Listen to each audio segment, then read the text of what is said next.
अस्सलाम वालेकुम, मैं हूं सबा भट्टी और आप देख रहे हैं MAT20 न्यूज HD। आइए नजर डालते हैं आज की अहम खबर पर।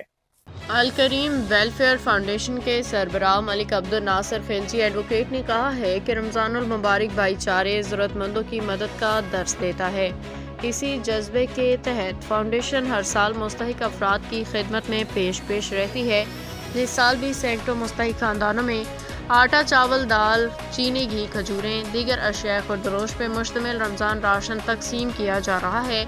इसके साथ रोज़ाना की बुनियाद पर इफ्तार दस्तरखान का अहतमाम भी किया जा रहा है, जहां मजदूरों, मुसाफिरों, यतीमों, दीगर ज़रूरतमंद अफराद को सैर व इफ्तार की सहूलत फराहम की जा रही है।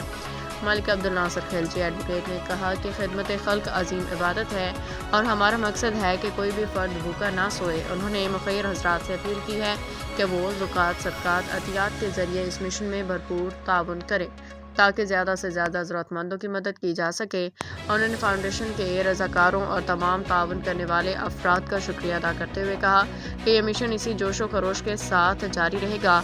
अतियात और मज़ीद मालूमात के लिए फाउंडेशन के नुमाइंदगान से रब्ता किया जा सकता है।